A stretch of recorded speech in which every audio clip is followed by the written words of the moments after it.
राधे राधे दोस्तों, मैं प्रियंका सिंह स्वागत करती हूँ अपने चैनल पे। अपने सभी यूट्यूब फैमिली को दिल से धन्यवाद करती हूँ और औसान माता का बहुत ही खूबसूरत सा एक गीत लेकर आई हूँ। सुनिएगा, वीडियो अच्छा लगे ज़्यादा शेयर कीजिएगा। धन्यवाद।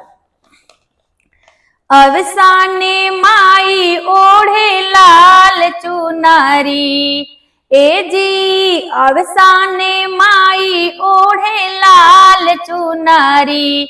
आए भोरे भोरे चलली सेवक नगरी, आए भोरे भोरे चलली सेवक नगरी।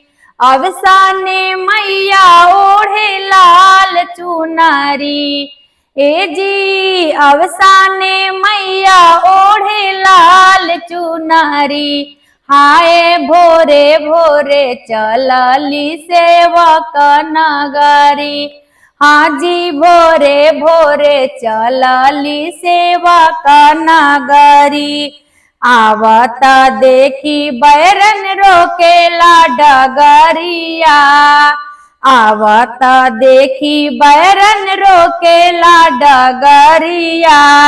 नदिया उफान मारे ऊंची रे लहरिया, आवता देखी बैरन रोकेला डगरिया। नदिया उफान मारे ऊंची रे डगरिया। भेवे बदना भेवे लाल चुनारी, ए जी भेवे बदना भेवे लाल चुनारी। हाय भोरे भोरे चलली सेवक नगरी, हाय भोरे भोरे चलली सेवक नगरी। अवसाने मैया ओढ़े लाल चुनारी, ए जी अवसाने मैया ओढ़े लाल चुनारी। हाय भोरे भोरे चलली सेवक नगरी, हाय भोरे भोरे चलली सेवक नगरी। आवता देखी बैरन रोकेला डगरिया, आवता देखी बैरन रोकेला डगरिया।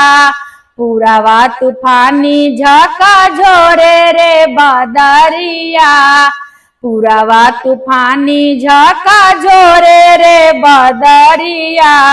उलझावे केस और उड़ावे चुनारी, ए जी उलझावे केस और उड़ावे चुनारी।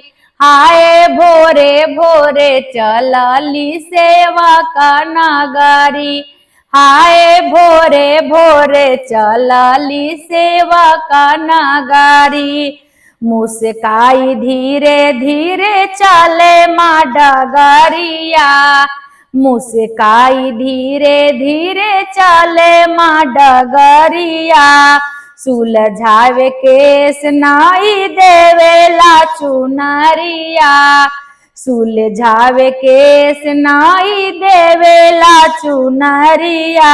16 सिंगार हो सेवा का डेहरी, ए जी 16 सिंगार हो सेवा का डेहरी। हाय भोरे भोरे चलली सेवक नगरी, हाय भोरे भोरे चलली सेवक नगरी। अवसाने माया ओढ़े लाल चुनारी, ए जी अवसाने मैया ओढ़े लाल चुनारी। हाय भोरे भोरे चलली सेवक नगरी।